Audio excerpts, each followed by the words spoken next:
Good morning. কেমন আছো তোমরা সবাই? আশা করি সকলে খুব ভালো আছো, সুস্থ আছো। আমরাও না বেশ ভালো আছি। আমি মহুয়া, আমার আরও একটা নতুন ব্লগে তোমাদের সকলকে ওয়েলকাম। এখন বাজে ওই সকাল 7টার মতো। আজকে উঠেছি ঘুম থেকে ঠিক 5:30। 5:30 বললেও কিন্তু আজকে ভুল বলা হবে।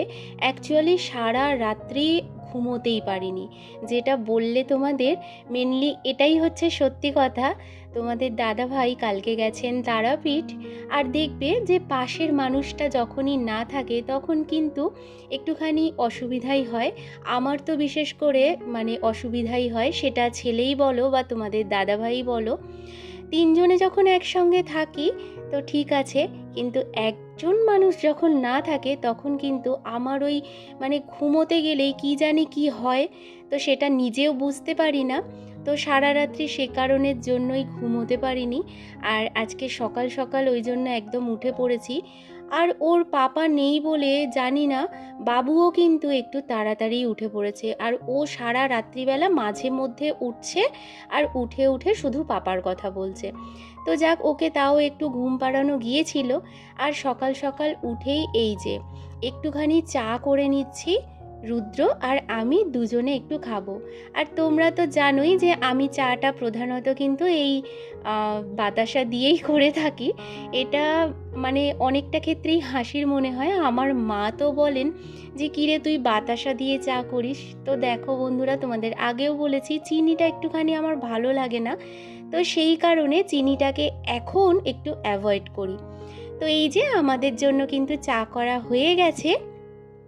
আর দেখো এখন দুজনে মিলে বসে পড়েছি আর একটুখানি চাটা খেতে খেতে নিজে কিন্তু চিন্তা করে নিলাম।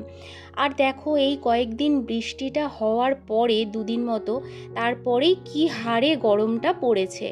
তো এই গরমের মধ্যে কিন্তু নিজেকে আর ঠিক রাখাও যাচ্ছে না, এতটা গরম হচ্ছে যে কি বলবো।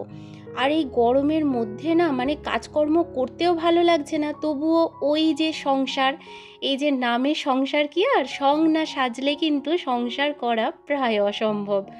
তো দেখো আজকে চাটা খেয়েই কিন্তু একটুখানি নিজে প্ল্যান করে নিয়েছি যে কার পরে কোনটা করব, কেননা ঠান্ডা মাথায় কাজ করতে গেলে ওটাই হচ্ছে সব থেকে ভালো একটা ওষুধ।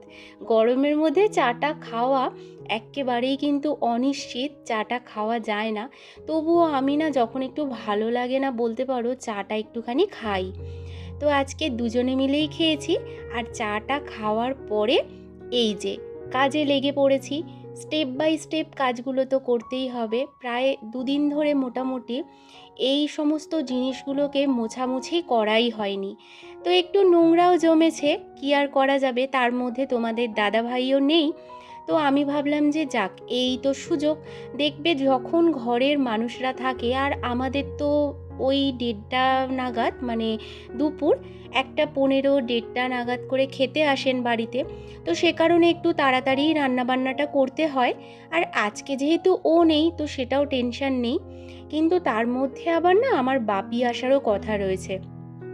তো ওনাকে ভাবছি একটুখানি, যেহেতু দুপুরবেলা আসবেন উনি, তো সেহেতু একটুখানি খাইয়ে দাইয়েই পাঠাবো।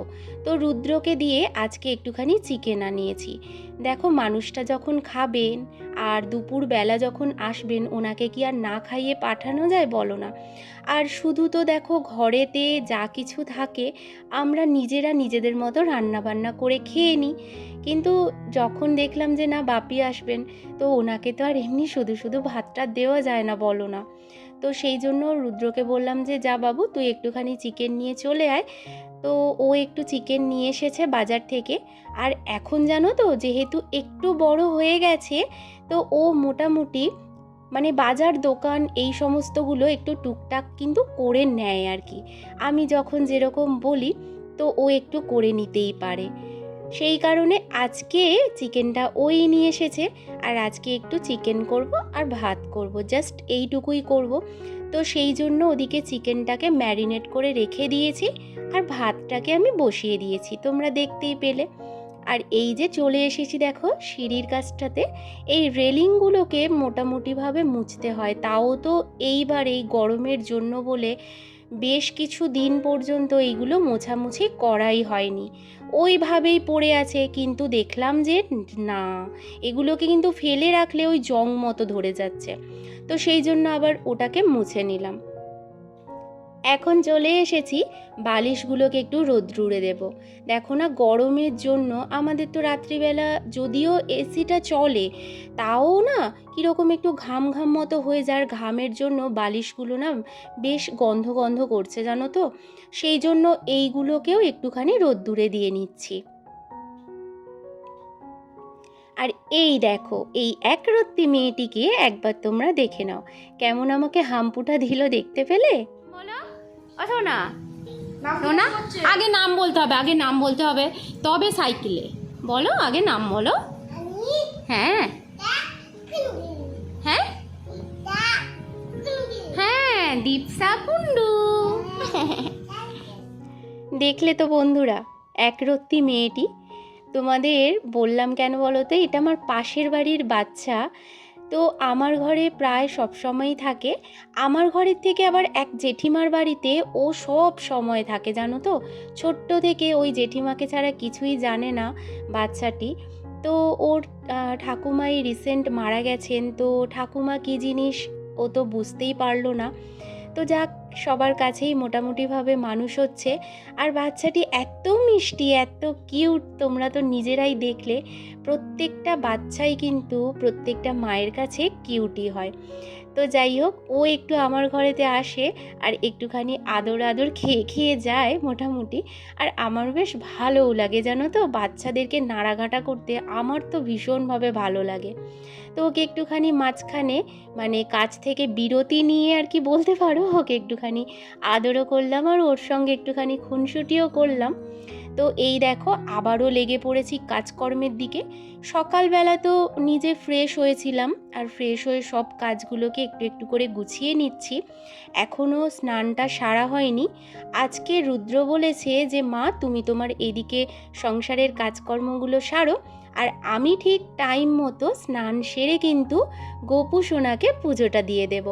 আমার তো গোপু সোনা মায়ের বাড়ি থেকে এসেছে, মায়েদের কিছুদিন ধরে ওষুধ চলছে, জেঠুমণি মারা গেছেন, তো সেই কারণে গোপু সোনাকে আনা হয়েছে। তো গোপু সোনাকে পুজো দিতে আমার রুদ্র কিন্তু বেশ ভালোবাসে, জানো তো। গোপুকে ছোট্ট থেকে, ও যখন ছোট্ট ছিল, ছোট্ট থেকেই কিন্তু গোপু সোনাকে যখন তখন কোলে করে আগলে রাখে আর কি, মানে কোলে করে তুলে নেয় ঠাকুরের যে স্থানটাতে বসানো থাকে। আমার তো গোপু সোনা বলতে, আমার না ওই পাথরের গোপু সোনা আছে, জানো তো। আর আমার তো মানে পিতলের যে গোপু সোনা হয় ওটা নেই। তো যাক, তবুও কিন্তু ওই গোপু সোনাকে নিয়েই সবসময় ও থাকে।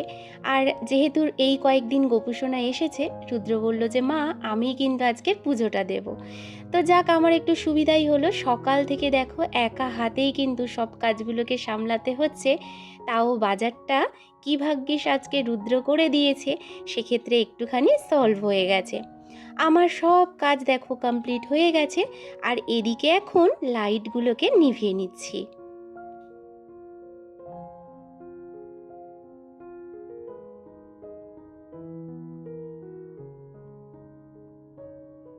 আবারও তোমাদের সঙ্গে দেখা হচ্ছে সেই বিকেলবেলা। আর বিকেলবেলা আজকে ঘুম থেকে উঠে অনেকগুলো কাজ আছে। সব থেকে বড় কাজ হচ্ছে ছাদে যাওয়া আর তারপরে গাছগুলোকে একটুখানি জল দেওয়া।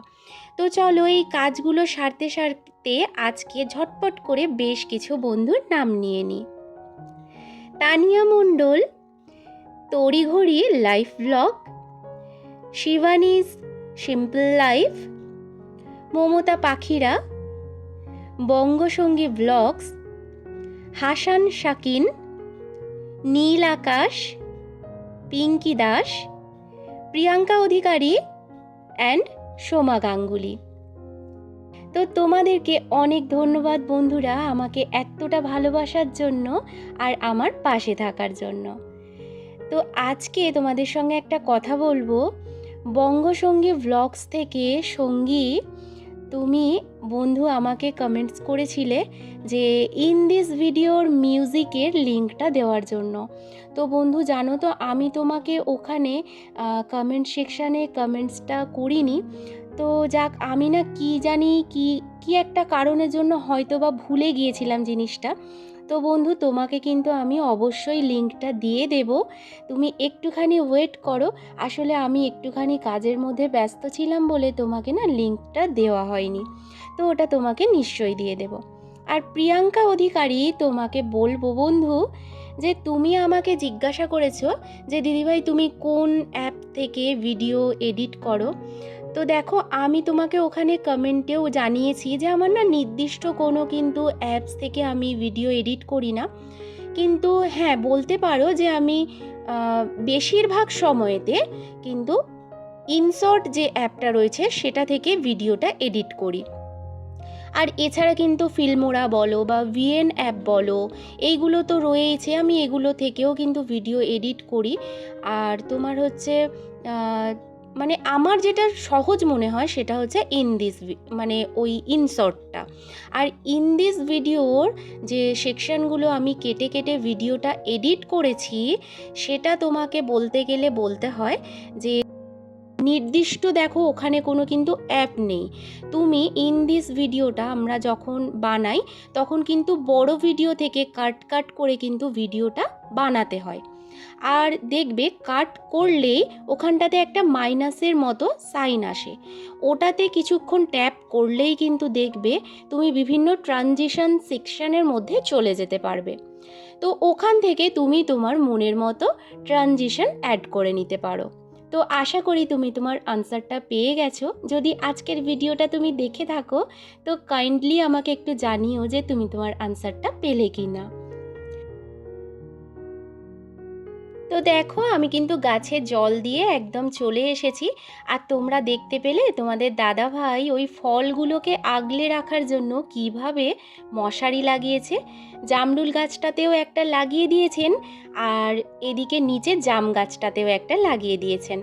তো আমার না একটুখানি খারাপই লাগছিল, কেন যদি বলো। তো আমি চেয়েছিলাম যে ওগুলো খোলা থাক, পাখিরা যেগুলো খাবে খাবে, আর যেগুলো থাকবে তো তারপরে আমরা খাবো। তো ওর একটুখানি ভাল লাগছিল না, ও একটু ওই মশারিগুলো লাগিয়ে দিয়েছে। মানে প্রত্যেকটা ফলই জানো তো ঠুকরে ঠুকরে খেয়ে নিচ্ছিল আর কি। মানে এইটা পছন্দ হচ্ছে না পরেরটাতে, আবার পরেরটা পছন্দ হচ্ছে না তো তারপরেরটা, মানে এরকম করে করে প্রত্যেকটা ফলই নষ্ট হয়ে যাচ্ছিল। তো দেখো, উপর থেকে জল দিয়ে আসতে দেখলে আমার 6টা 20 মতো বেজে গেছে। আমি তো নিজে জল দিই না, মানে এতদিনে আন্দাজটা হলো যে ছাদে অতগুলো গাছ সামলাতে কতক্ষণ করে সময় লাগে।